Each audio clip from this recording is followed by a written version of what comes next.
शिवोहम गुरुदेव, आपके श्री चरणों में बारंबार प्रणाम, कोटि कोटि वंदन आपके श्री चरणों में। शिवोहम।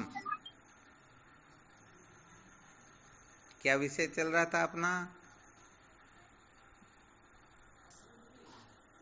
संसार को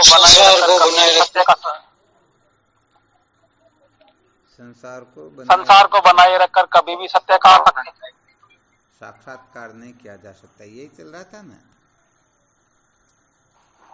जी गुरुदेव। चलो, बहुत अच्छी बात है।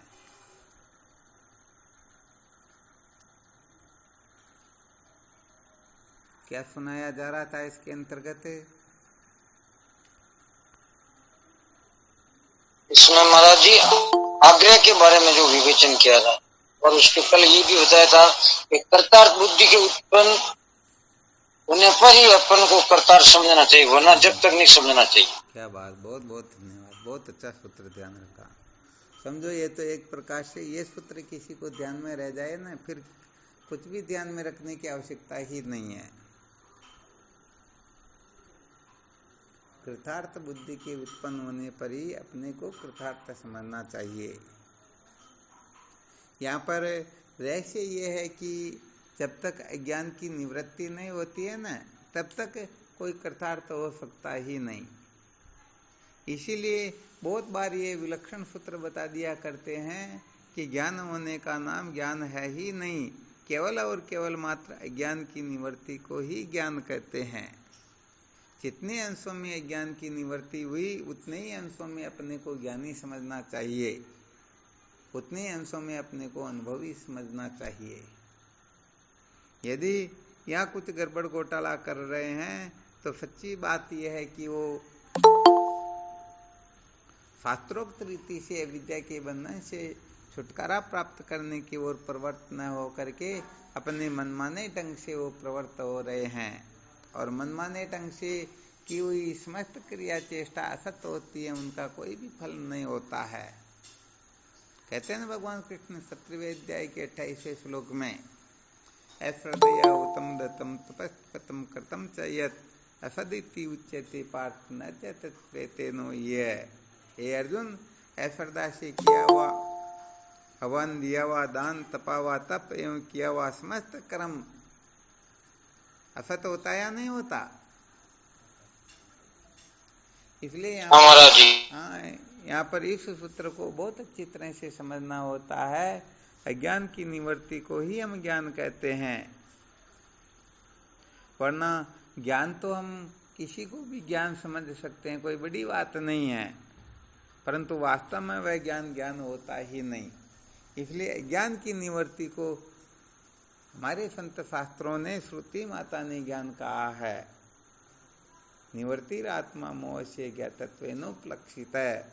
भगवान सुरेश्वराचार्य जी महाराज वार्तिक में लिखते हैं, ये वार्तिक जो होती है ना, ये वेदांत की अवधि होती है। वार्तिक से आगे वेदांत नहीं होता है, वार्तिका वेदांता अवधि। आ गया समझ में?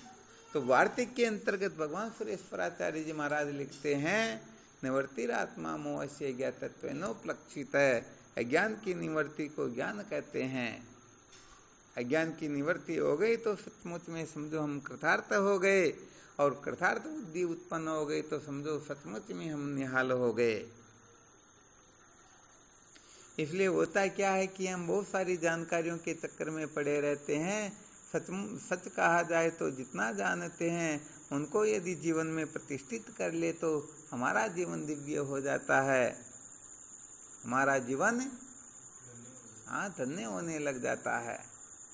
परंतु जानकारियों के चक्कर में बहुत ज़्यादा पड़े रह जाते हैं, और उनको जीवन में कैसे प्रतिष्ठित किया जाए, कैसे उनका साक्षात्कार किया जाए, कैसे उनका अनुभव किया जाए, इसके बारे में वो चिंतन मनन ही नहीं करते हैं। इसलिए जानकारियाँ होती हैं, विद्या की निवृत्ति बड़ी विलक्षण बात होती है।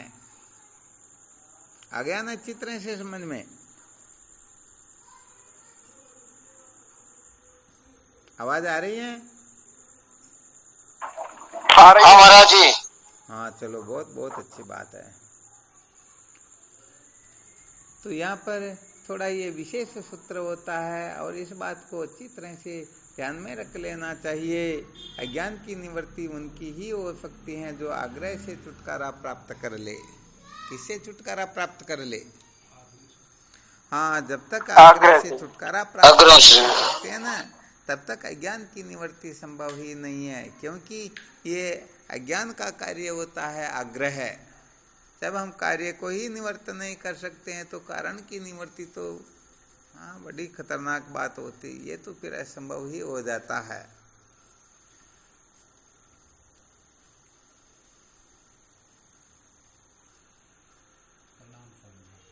हाँ शिवम बोलो।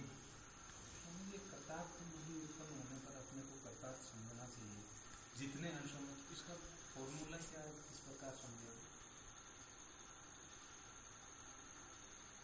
सहजानंद जी महाराज पूछ रहे हैं कि कृतार्थ बुद्धि के उत्पन्न होने पर अपने को कृतार्थ समझना चाहिए, तो इसका फॉर्मूला क्या है? किसी को ध्यान में आ रहा है क्या? सुन तो सबने लिया, परंतु चलो एक साधक ने तो कम से कम पहुंचा ही पहुंचा। बाकी के शायद समझ में आ गया हो तो थोड़ा संकेत करें।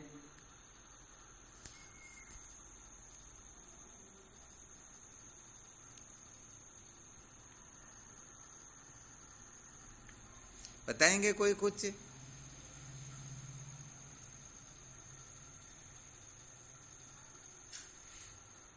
इसके बारे में महाराज जी?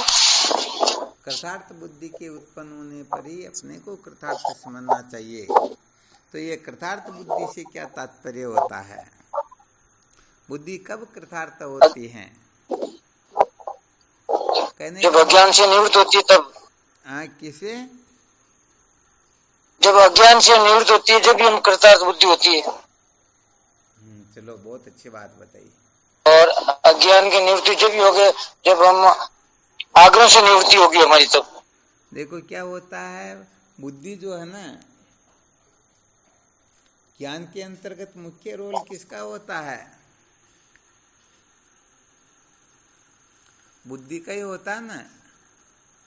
बुद्धि क्या करना चाहती? जानना चाहती है। अनादिकाल से कुछ न कुछ जानने के चक्कर में ही तो पड़ी रहती हैं। तो ये कृतार्थ कब होगी? जिसको ये जानना चाहती उसको ठीक ठीक प्रकाश से जान ले। क्या बताया? हाँ, जिसको जानना है उसका ठीक ठीक तरह से जान ले। और जानने योग्य कौन है? केवल और केवल मात्र परमात्मा। परमात्मा के सिवाय कोई ऐसी वस्तु है क्या? तमेवेकम जानत आत्मानम अन्यवाचो विमुच्यता मत से तू। केवल और केवल मात्र उसे एक आत्म तत्व को ही जानो और सबको छोड़ दो। नानुध्यायात बहुन शब्दान वाचो विज्ञापनम ही ततः। बहुत सारी बातों को मत सुनो, बहुत सारी बातों को मत कहो, इससे वाणी को व्यर्थ ही कष्ट होता है। आत्मा वार्य द्रष्टव्य। हे मैत्रेयी, केवल और केवल मात्र आत्मा को ही देखना चाहिए, आत्मा का ही दर्शन करना चाहिए। तो सचमुच में किसकी ओर संकेत किया जा रहा है? आत्मा या अपना परमात्मा। आत्मा तत्व को न जानने से ही सकल विद्या जाल की प्रतीति होती है, और आत्मा तत्व को जानने वत जान लिया तो सकल विद्या जाल की निवृत्ति तत्क्षण हो जाती है। तो विचार करके देखो, ये बुद्धि आज दिन तक आत्म तत्व को जान पाई क्या? नहीं जान पाई। अरे भाई सच्ची बात तो यह है कि जब ये आत्म तत्व को ठीक ठीक प्रकाश से जान लेती है तो बुद्धि का बुद्धिपना भी निवृत्त हो जाता है। ये बुद्धि भी सदा सदा के लिए उसी में विलीन हो जाती है। फिर बुद्धि नाम की कोई वस्तु शेष रहती क्या? जैसे मक्खी जो होती है ना, कभी अग्नि पर नहीं बैठती है, और बैठ जाए तो फिर कभी उठती भी नहीं है। तो ये बुद्धि जब ब्रह्म साक्षात्कार कर लेती है, ब्रह्म विचार की ओर प्रवृत्त होती है ना, तो फिर बुद्धि का बुद्धिपना ही निवृत्त हो जाता है।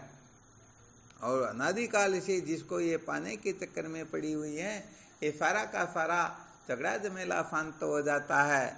तो कहने का मतलब, किसी को बीमारी हो रखी हो, 12 वर्ष से परेशान हो गया, फिर भी बीमारी मिटी नहीं, और यदि कोई उपाय बताए बीमारी मिट जाए तो उनका झगड़ा झमेला तुरंत शांत होता या नहीं होता? तो ये बुद्धि जब होता है तक, गुरुदेव। हाँ, जब तक बुद्धि का बुद्धिपना निवृत्त नहीं होता है तब तक ये बुद्धि कुछ न कुछ गड़बड़ घोटाला करती ही रहती हैं, कुछ न कुछ जानना चाहती हैं, जानने के चक्कर में पड़ी रहती हैं। और जब आत्म तत्व को जान लिया तो फिर कुछ जानना शेष रहेगा क्या? फिर क्या जानना सर, जिसको जाना वो जानना। यहाँ पर तो श्रुति माता स्वयं संकेत करती हैं, इसमिन् विज्ञाते सर्वं विज्ञातम भवति। अर्थात तो आत्म तत्व को जान लेता है तो उसके लिए फिर कुछ अनजाना शेष रहता ही नहीं। समझो, उसने सबको जान लिया। समझ में आ रहा ना? जी गुरुदेव। हाँ, इसीलिए तो श्रुति माता ने अभी संकेत किया था, तमेवेकम जानत आत्मानम, केवल और केवल मात्र उस एक आत्म तत्व को ही जानो, बाकी सबको छोड़ दो। मनुस्मृति में मनु जी महाराज तो यहाँ तक कहते हैं, यथोक्तान्यपि कर्माणि प्रियाय द्विजोतम आत्मज्ञाने समेत स्याद् वेदाभयासे च यत्नवान। अपने लिए विहित कर्मों का परित्याग करके, ध्यान रखना, यहाँ त्याग नहीं बोला जा रहा है। त्याग का मतलब तो होता है ब्रह्म साक्षात्कार के लिए, ब्रह्म विचार के लिए इन विहित भोगों का त्याग करके थोड़ी देर ब्रह्म विचार करे और ब्रह्म विचार की ओर से उब गए तो फिर विहित भोगों की ओर प्रवृत्त हो जाए, ऐसा नहीं बताया जा रहा है। यहाँ तो स्पष्ट संकेत किया जा रहा है, यथोक्तान्यपि कर्माणि प्रियाय द्विजोतम, अर्थात अपने लिए विहित कर्म का परित्याग करके, परित्याग का मतलब होता फिर त्याग करने की आवश्यकता ही नहीं रहे। एक बार त्याग दिया फिर पकड़ लिया तो त्याग वास्तव में हुआ कहाँ? इसलिए परित्याग करके, सम्यक प्रकार से त्याग करके फिर जीवन में उसको ग्रहण करने की आवश्यकता ही नहीं रहे। जैसे उल्टी जब हम त्यक्त कर देते हैं, त्याग देते हैं, तो फिर ग्रहण करते हैं क्या? तो उल्टी के समान विहित भोगों का सम्यक प्रकार से परित्याग कर देते हैं। अथवा मनुजी महाराज संकेत कर रहे हैं कि अपने लिए विहित कर्मों का परित्याग करके भी समदमादि साधनों से संपन्न होकर के वेदांत तत्व का, आत्म तत्व का विचार करना चाहिए। आत्मज्ञाने समेत स्याद् वेदाभयासे च यत्नवान। आत्मज्ञान की प्राप्ति के लिए समदमादि साधनों से संपन्न होकर के वेदांत शास्त्रों का विचार गुरुदेव के सानिध्य में बैठ करके करना चाहिए। अब विचार करके देखो, हम इसके अनुसार अपने जीवन को बना रहे हैं क्या? यदि बना लेंगे तो निश्चित रूप से ये जीवन सार्थक हो जाएगा, और नहीं बनाएंगे तो फिर बातें तो हम सुना ही रहे, कोई बड़ी बात तो है नहीं। तो भाई यहाँ पर केवल और केवल मात्र एक आत्म तत्व को ही जानने की ओर संकेत किया जा रहा है। कोई सा भी शास्त्र उठा करके देखो, क्योंकि ये पक्की बात है कि जो सत्य होता है उस सत्य को कोई झुंटला नहीं सकता है। उसको किसी भी युक्ति से, प्रमाण से, किसी भी प्रकार से उनका वाद नहीं किया जा सकता है। इसलिए आत्म तत्व को जानने की ही जिज्ञासा करनी चाहिए, बाकी किसी की करनी ही नहीं चाहिए। क्योंकि आत्मा को जान लेने के पश्चात फिर कुछ करना बाकी नहीं रहता है, जानना बाकी नहीं रहता है, पाना बाकी नहीं रहता, और छोड़ना भी शेष नहीं रहता है। तो कर्तृत्व, भोक्तृत्व, प्रच्छिन्नत्व, संसारित्व, ये सारे के सारे उस तत्वज्ञान की अग्नि में चल करके भस्म हो जाते हैं। और जब आत्म तत्व का ठीक ठीक ज्ञान हो जाता है, अनुभव होता है, तो ज्ञाते द्वैतम न विद्यते, फिर द्वैत नाम की कोई वस्तु शेष रहती ही नहीं। फिर तो ऐसा ही अनुभव होता है कि मैं समस्त भेद और उपाधियों से विनिर्मुक्त हूँ। ये सारे के सारे भेद और उपाधि जो है ये काल्पनिक होते हैं, ये अध्यस्त होते हैं, ये अधिष्ठान में बिना हुए ही प्रतीत होते हैं, इनकी सत्ता ही नहीं है। इसलिए जब तक उपाधियों के प्रति आग्रह रहेगा तब तक आत्म तत्व का बोध नहीं है, और आत्म तत्व का बोध हो गया तो उपाधियों का आग्रह सदा सदा के लिए निवृत्त हो जाता है। तो सबसे बड़ा बंधन क्या है? यही तो है, एक प्रकार से आग्रह है। आग्रह के सिवाय ऐसा कौन है जो अपने को बांध सके? हाँ, क्योंकि हम तो ऐसी में, हमको बांधने की सामर्थ्य किसी में है ही नहीं। आत्मा को कोई बांध सकता है क्या?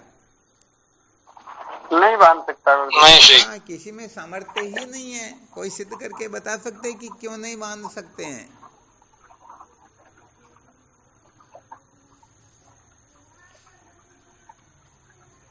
कौन ऐसा सूरवीर साधक जो युक्ति प्रमाण से सिद्ध करके बता दे कि यही कारण है कि आत्मा को कोई बांध सकता ही नहीं? शिवोहम स्वामी जी। हाँ, शिवोहम।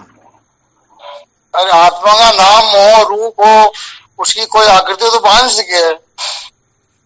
परंतु हो सकता है उनके पास में रस ही ऐसा हो जो दिखाई नहीं देता हो, ऐसा कुछ न कुछ हो, उसे बांध ले तो कौन सा रस्सा हो सकता? तो आत्मा से बिन तो कोई है ही नहीं, फिर किससे बांधे? चलो, बहुत बहुत धन्यवाद। बहुत, ये तो सिद्धांत हो गया।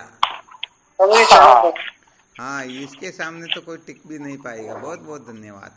हाँ शिवम, बोलो। गुरुदेव, व्यापक होने से कोई नहीं बांध सकता। व्यापक होने से कोई नहीं बांध सकता, बिल्कुल, बहुत अच्छी बात है। वाणी शंकर जी ने भी बहुत अच्छा बताया और आपने भी बहुत अच्छा बताया। और भी कोई साधक अपने हिसाब से?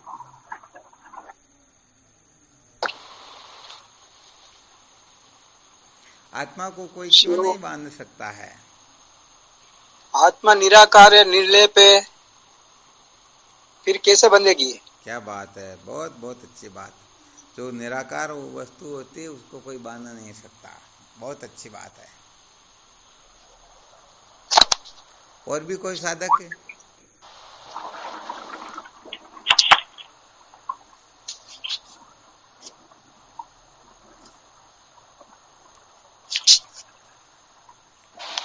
स्वयं गुरुदेव आपको सीखा। हाँ शिवोहम। आत्मा को कोई इसलिए नहीं बांध सकता गुरुदेव कि आत्मा के अलावा कोई दूसरी सत्ता है नहीं, और आत्मा से सब प्रकाशित हो रहे हैं। क्या बात, जिससे सब प्रकाशित होते हैं उसको कौन बांध सकता है? बहुत बहुत धन्यवाद, बहुत अच्छा बताया।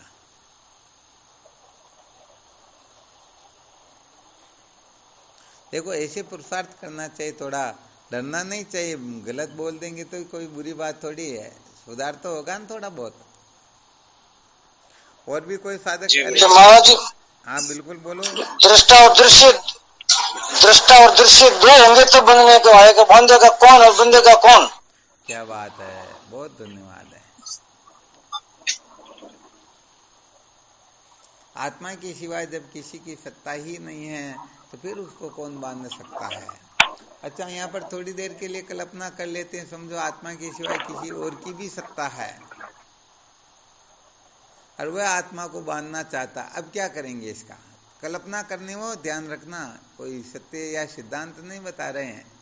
समझ लो ऐसा कोई विकल्प उपस्थित हो गया तो फिर उस समय हम क्या करेंगे?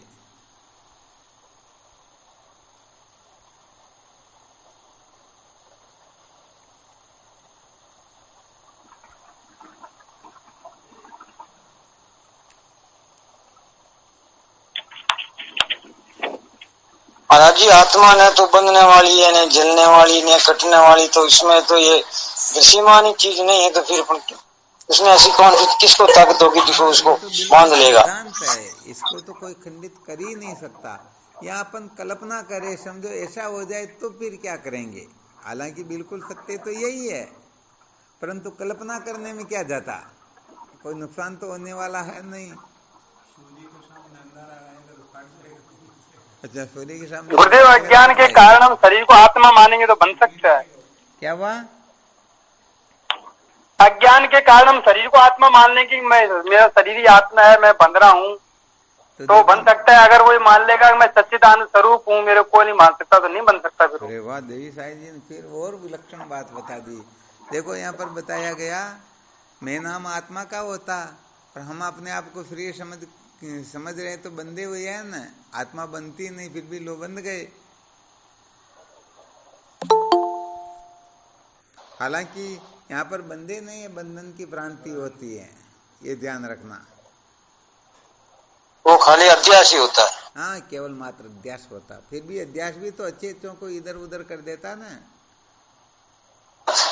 हम अध्यास में ही तो भ्रमे हुए हैं, बाकी तो क्या कभी का हो जाता है ना। ये बात है।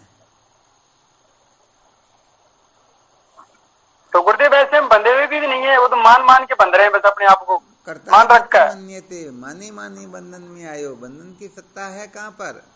जब हम शरीर को अपना स्वरूप समझ लेते हैं तो बंध जाते हैं कि मैं 3.5 हाथ का हूँ, काला गोरा लंबा ऊंचा बांका टेढ़ा हूँ, मैं पुरुष हूँ, मैं स्त्री हूँ, किसी का बाप बेटा हूँ, पति पत्नी हूँ। ये क्या है? बंधन ही तो है। जी गुरुदेव। तो जब तक हम इस कल्पना में उलझे रहेंगे, शरीर को अमत्व ममत्व के घेरे में बंधे रखेंगे, तब तक हम अपने आप को ऐसा वैसा ही समझेंगे। और जब हम समझ जाएंगे कि पंचकोशातीत चैतन्य आत्मा जो है वही मेरा स्वरूप है, तो फिर किसकी ताकत इस संसार में कि अपने को कोई बांध सके। यहाँ पर तो बात ऐसी है न, बताया न, मर्जी चेतन देव की जग मारण की होई, मृत तृष्णा के नीर में बह चलियो बिन तोय। ये चेतन देव की इसकी इच्छा हो जाती कि चलो हम नदी में कूद करके थोड़ा भटक करके आए, तो ये खुद भटक लेता है, यही बनाता है, यही बनता है, यही मौज मस्ती मनोरंजन करता है, और यही अपने स्वरूप में लीन होकर के सबका चिंता भाव निश्चय करता है। तो सच्ची बात तो यही है कि मान्यता के सिवाय बंधन कुछ होता ही नहीं। हम जैसा मान लेंगे वैसा ही बंधन तैयार हो जाएगा। इसलिए जब तक मान्यताओं में उलझे रहेंगे, जब तक मान्यताओं में आबद्ध रहेंगे, तब तक सचमुच में सच्ची बात तो यह है कि बड़े से बड़ा ज्ञान भी अपने को मुक्त नहीं कर पाएगा, कृतार्थ नहीं कर पाएगा।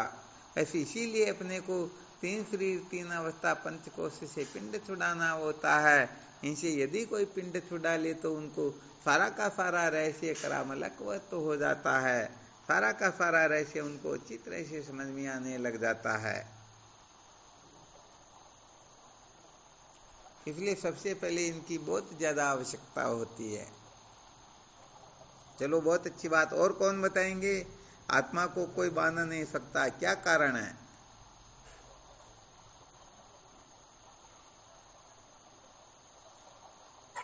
शिवोहम स्वामी जी। हाँ, शिवोहम। पंडित की बात क्या वाला में अनुभव की नहीं क्या हुआ? कोई दिक्कत की बात नहीं। विचार सागर में पढ़ा है कि आत्मा में अगर बंधन सत्य होता तो कर्म उपासना से इसकी निवृत्ति होती, ज्ञान से नहीं होती। हाँ, ये तो 100% सत्य वचन। और आत्मा में बंधन है ही नहीं, जैसे ऋषि में सर्प है ही नहीं, बिल्कुल।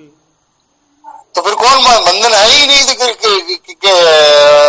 कर्म उपासना ज्ञान से ही निवृत्त होता है ही नहीं, ऋषि में सर्प है ही नहीं बस। बिल्कुल बिल्कुल 100% आपका वचन सत्य है। हाँ, ये जो प्रक्रिया है ना, हाँ प्रक्रिया आत्मा में बंधन सत्य है या मिथ्या, इसका वर्णन करके यहाँ पर कर्म उपासना का खंडन किया जा रहा है और ज्ञान का महत्व बताया जा रहा है। जी स्वामी जी। और अपना जो ये विषय चल रहा है कि आत्मा को कोई बांध सकता है या नहीं, बांध सकता है तो कैसे, और नहीं बांध सकता है तो कैसे। फिर भी बहुत सत्य हो तो बांध से क्या है, बंधन भी सत्य हो तो बांध से क्या। हाँ बिल्कुल, यही बहुत अच्छी बात है। हाँ, फिर भी आपने कम से कम विचार सागर का नाम तो लिया ना, और उसका कोई विलक्षण सूत्र बताए तो ये बड़े पुण्य की बात है।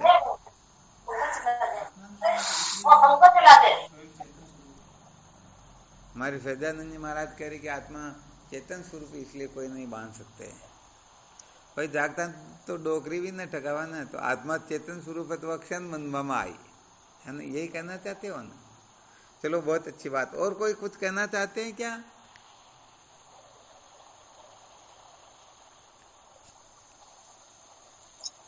वो नित्य मुक्त है, वो तो मुक्त ही रहेगा, फिर बंधन नाम की चीज लागू नहीं होगी उनके लिए। हाँ, वैसे देखा जाए तो समस्त साधक जो कह रहे हैं बहुत बहुत अच्छी बातें बता रहे हैं, गलत तो कोई नहीं बता रहे हैं, परंतु कोई तो सिद्धांत का वर्णन कर रहे हैं, कोई क्या। अच्छी बात है, ऐसी कोई बुरी बात तो है नहीं। चलो क्या होता है? हाँ शिवोहम बोलो। कर्म नहीं इसलिए आत्मा वापस बोलो। आत्मा में कर्म नहीं है इसलिए आत्मा को बांध नहीं। आत्मा में कर्म नहीं है ना? ठीक है।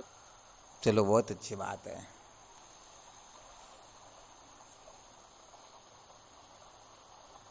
अच्छा, और भी कोई कुछ कहना चाहते हो तो?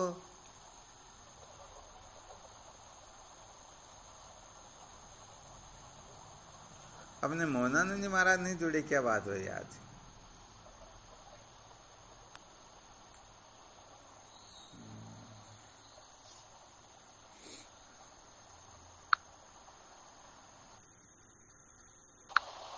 शिवम गुरुदेव, हाँ शिवोहम। कोई आकार होत बंदे निराकार को कहां से बांधोगे? हाँ बिल्कुल सत्य बात, निराकार को कोई बांध सकता ही नहीं।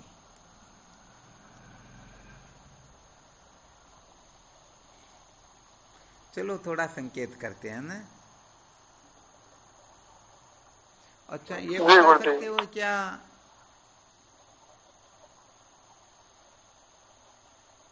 किसी में सामर्थ्य है क्या आकाश को बांधने की? नहीं जी। हाँ अच्छी तरह से विचार करके देख लेना।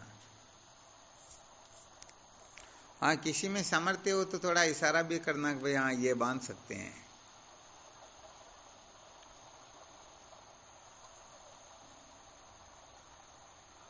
नहीं बांध सकते हैं ना? नहीं जी। तब विचार करके देखो ना, जब आकाश को भी कोई नहीं बांध सकता है तो आत्मा आकाश से कितने परे, कितने श्रेष्ठ, कितनी उत्तम है। अरे जब सचिव सरपंच की ओर भी कोई आंख निकाल के नहीं देख सकता तो राष्ट्रपति की ओर देखने की किसी में औकात हो सकती क्या? नहीं हो कदापि सकती। नहीं। हाँ इसको कहते प्रक्रिया, ऐसे समझना होता है। फिर ऐसे समझ में आ जाता है कि जब आकाश को भी कोई नहीं बांध सकता है तो फिर कहने का मतलब आत्मा को बांधने का तो सवाल ही नहीं है, किसी में सामर्थ्य है ही नहीं। आ गया समझ में? गुरुदेव आकाश में जो परिवर्तन होता है बारिश जैसी चीजों को, तो उसमें तो परिवर्तन किया जा सकता है ना? नहीं नहीं, कितनी भी बारिश हो ना, आकाश तो ज्यों का त्यों होता। आकाश न तो अग्नि से जलता, न नहीं जलवा से कटता, न वायु से सूखता, न जल से गीला होता है। नहीं, आकाश आकाश का की अर्थ गिनती में होता ही तो बदल पूर्ण। आते हैं, जैसे बारिश होती है तो बारिश में परिवर्तन तो कर सकते हैं साधु संत। प्रवचन बारिश बादल तो आते रहते हैं, जाते रहते हैं, बरसात होती रहेगी, उसमें आकाश में क्या फर्क पड़ने वाला? आकाश में कुछ फर्क पड़ने वाला नहीं, बिल्कुल सत्य है। परिवर्तन करे तो बारिश वगैरह में कर दे तो फिर भी आकाश का क्या बिगड़ता।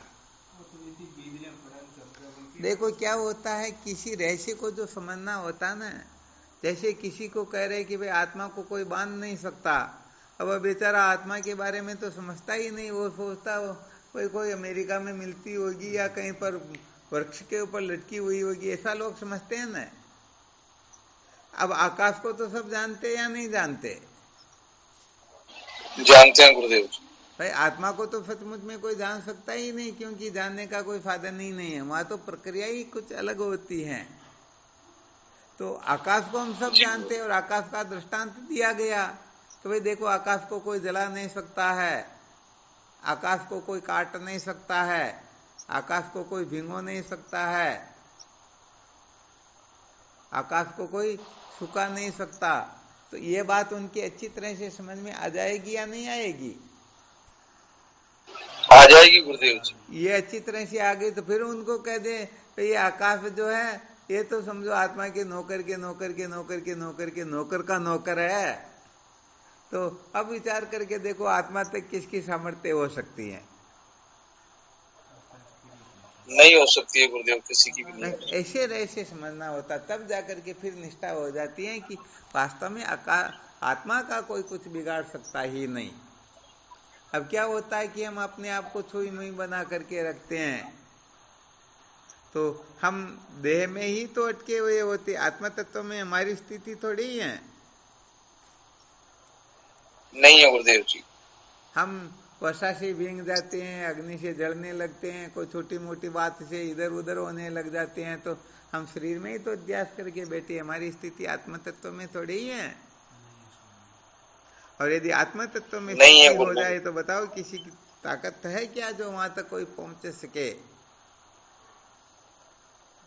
कोई नहीं पहुंच सकता गुरुदेव जी। नहीं पहुंच जय हो। सकता ना। ये विशेष बात होती है।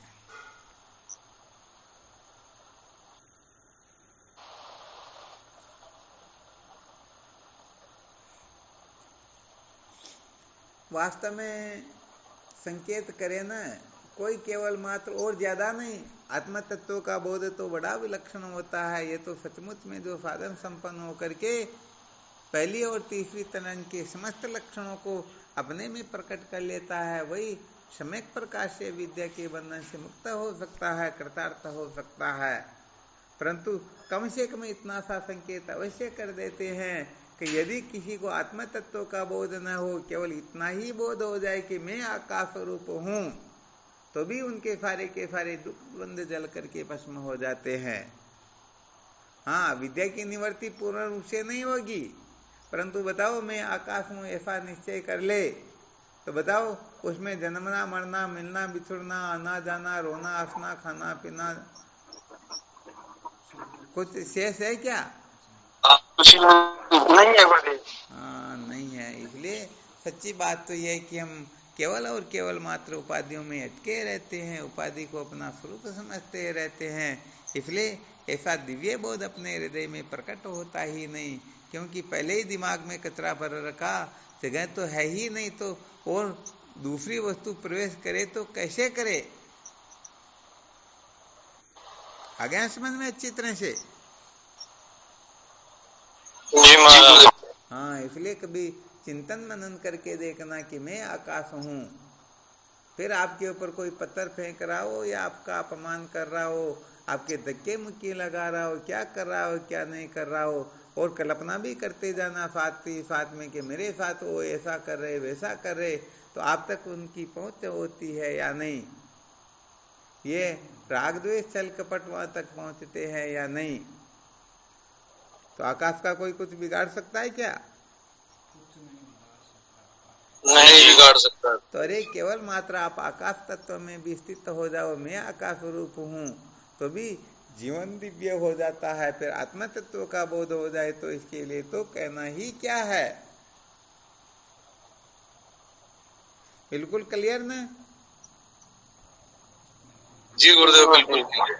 हाँ, इसका बहुत अच्छी तरह से मंथन किया करो, ईमानदारी से अपना लक्ष्य बना करके। ऐसे नहीं कि मनोरंजन करना या टाइम पास करना या ऐसे ही दिखावा करना है। तो कभी कभी थोड़ा ऊपर उठ करके चिंतन मनन किया करो।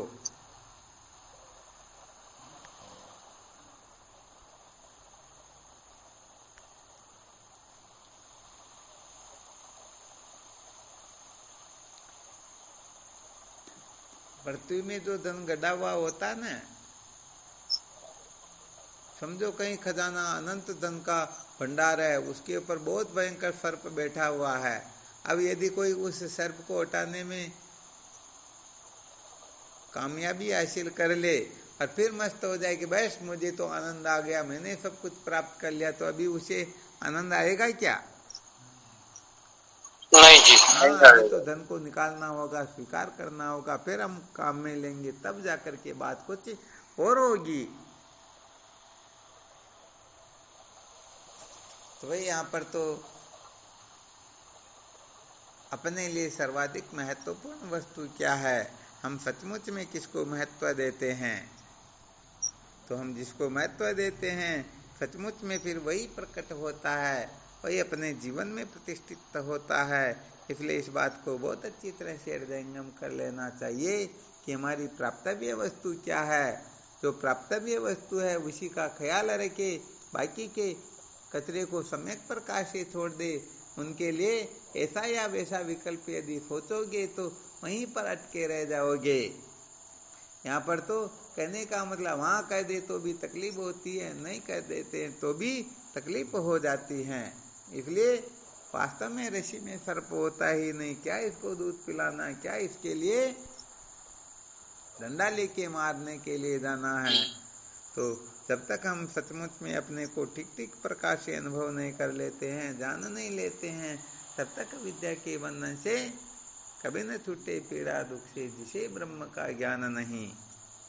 तो देखो भाई, ब्रह्म ज्ञान के लिए तो 3 शरीर 5 कोष 3 अवस्था, इन सबसे पिंड छुड़ाना होता है, ऊपर उठना होता है। हम केवल और केवल मात्र अपने को देह समझ करके देखे संबंधियों के साथ में अपना क्या नाता रिश्ता है, क्या कर्तव्य है, दिन रात इसी के अंतर्गत लगे रहते हैं, इसी को बनाए रखना चाहते हैं, इसी में रचे पचे रहते हैं और फिर चाहते हैं कि सत्य का साक्षात्कार भी हो। तो क्या ऐसे सत्य का साक्षात्कार हो जाएगा क्या? कदापि नहीं, कदापि नहीं होगा ना।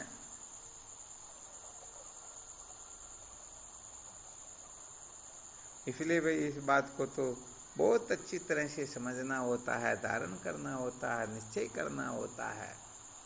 इसलिए या तो मैं देह हूं ऐसा निश्चय करो, अथवा मैं आत्मा हूं, मैं इनका अधिष्ठान दृष्टा साक्षी कुटस्थ द्वितीय ब्रह्म हूं ऐसा निश्चय करो।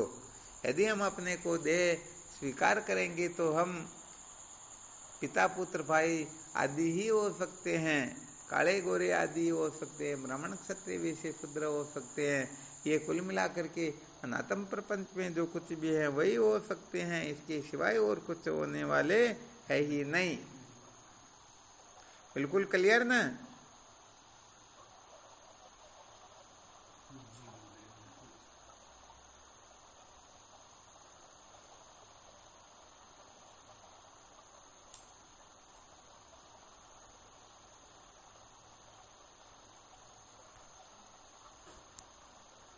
ऐसा समझिए कि श्रवण करने मात्र से, सुनने से सत्संग, तो ये शरीर मैं नहीं हूँ, शरीर मेरा नहीं है, ऐसा सुनते सुनते भी ये दुख बहुत कम हो जाते हैं।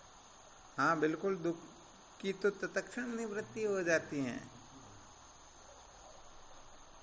फिर किसी में कष्ट आ जाए अचानक तो भी ये छू नहीं सकता है। बिल्कुल सही है।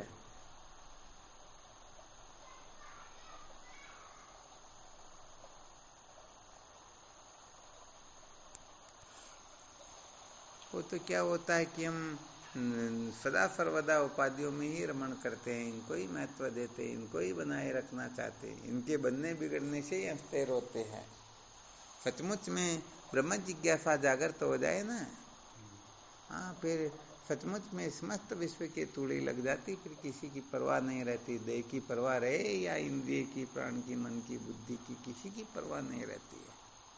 और जब तक इनमें आस्था बैठी हुई है, इनके प्रति किसी न किसी प्रकार का आग्रह रख करके बैठे हुए हैं, तब तक तो समझना चाहिए अभी तक हम निकलने की चेष्टा करें, अभी निकल नहीं पाए हैं। सत्य कहे तो 3 शरीरों से वैराग्य होने का नाम ही समझो वेदांत के LKG में बैठना होता है। अभी तो हम इनके पीछे इतने पागल हो रहे हैं कि इनके लिए मरने मारने पर उतारू हो जाते हैं।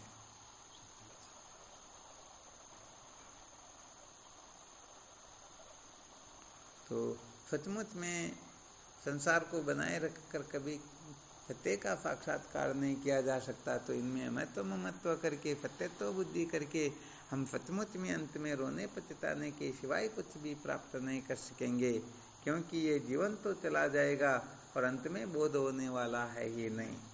इसलिए कचरे को महत्व न दे करके महत्व केवल और केवल मात्र है तो अस्तिवाति प्रिय रूप सच्चिदानंद अद्वितीय ब्रह्म है, उसी को महत्व देना चाहिए। हमारी रतिमति गति स्थिति उसी में ही होनी चाहिए।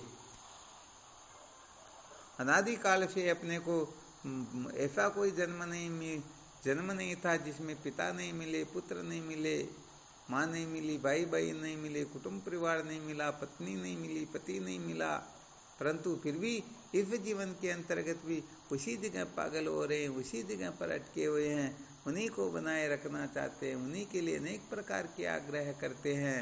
और ये मानव जीवन केवल और केवल मात्र अंतिम होता है।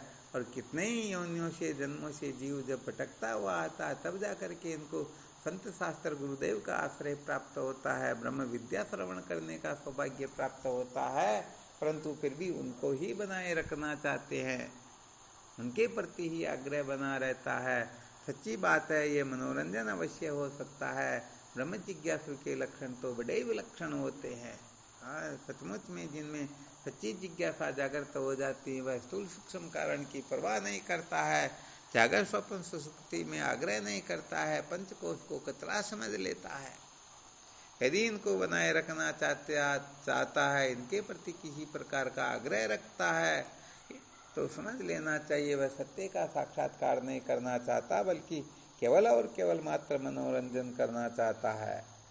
क्या करना चाहता है? मनोरंजन करना चाहता है। तो मनोरंजन करने के लिए तो लंबा चौड़ा संसार है। इसीलिए तो कहते हैं ना, अखंडानंद सरस्वती जी महाराज एक जगह पर लिखते हैं, जिनको अपनी ही वासना पूरी करनी हो उनको गुरु नहीं चेला चाहिए। बहुत सारे भटकते बेवकूफ दुनिया में एक नहीं हजारों बना लो और मजे लो।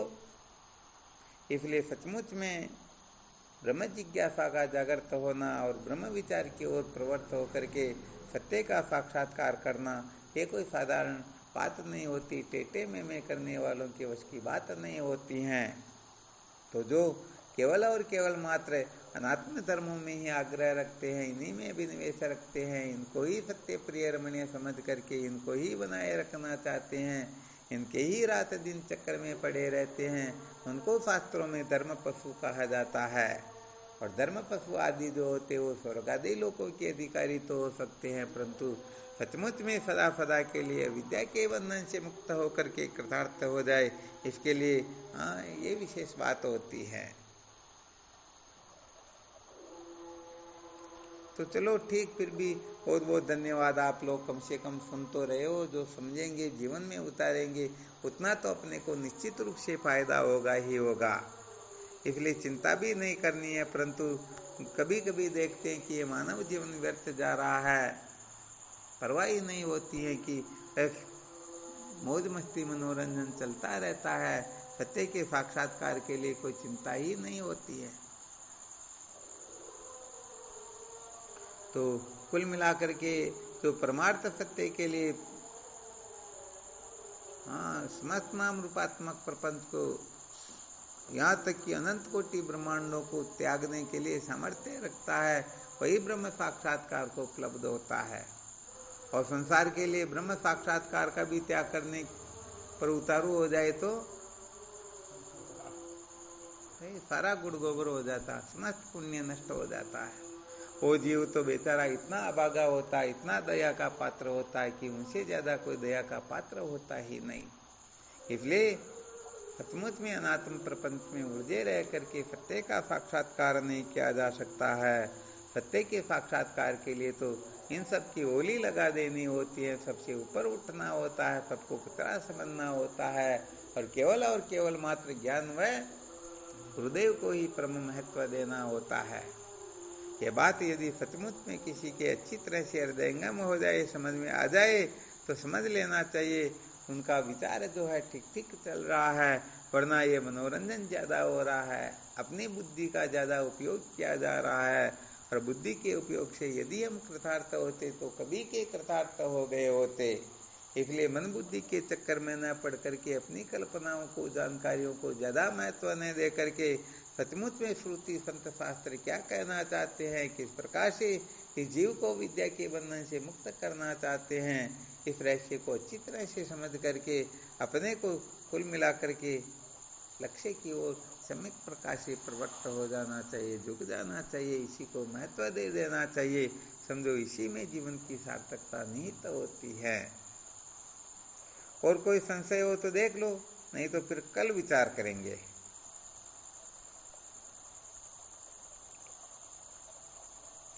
किसी को कुछ शंका?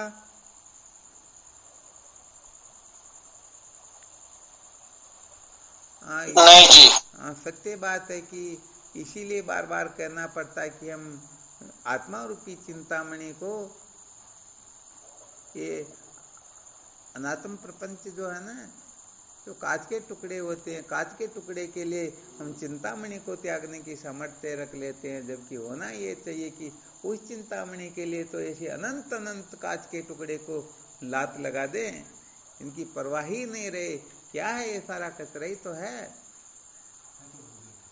इसलिए सच्ची बात यह है कि जब तक ठीक ठीक जिज्ञासा जागृत नहीं होती ना, तब तक ये जीव दिन ही नहीं बना रहता है और सचमुच में निश्चय नहीं कर पाता कि वास्तव में क्या करना क्या नहीं करना। तो अनात्म पदार्थों को महत्व देना ही बंधन होता है, और इनको महत्व नहीं देना ही मुक्ति की ओर अग्रसर होना होता है। बस इसी का चिंतन मनन करो। ठीक शिवोहम प्रणाम शिवोहम। श्री गुरु चरणों में साष्टांग प्रणाम। शिवोहम। प्रणाम गुरुदेव आपके चरणों में। स्वामी जी के चरणों में साष्टांग प्रणाम। शिवोहम। सतगुरुदेव स्वामी जी के चरणों में कोटि कोटि प्रणाम। ओम गुरुदेव। शिवोहम। गुरुदेव स्वामी जी चरणों में साष्टांग प्रणाम। दंडवत प्रणाम गुरुदेव शिवोहम। शिवोहम।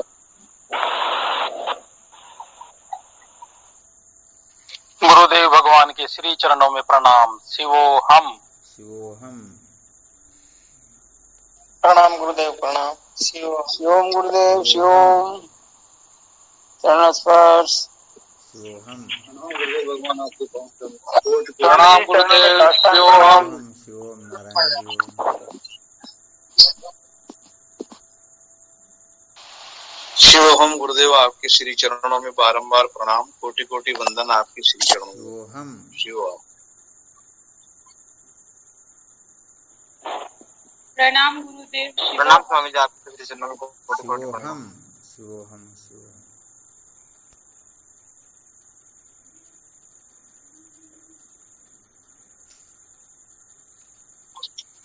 गुरु चरणों कोटि कोटि प्रणाम बाबी शिवोहम। शिवोहम। गुरुदेव के चरणों साष्टांग दंडवत बारंबार प्रणाम। शिवोहम दादा। शिवोहम। चरणों में शिवोहम। प्रणाम स्वामी जी आपके श्री चरणों में। शिवोहम। शिवोहम। प्रणाम स्वामी जी शिवोहम। शिवोहम।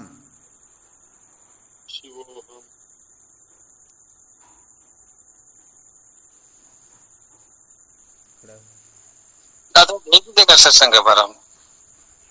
शिवोहम।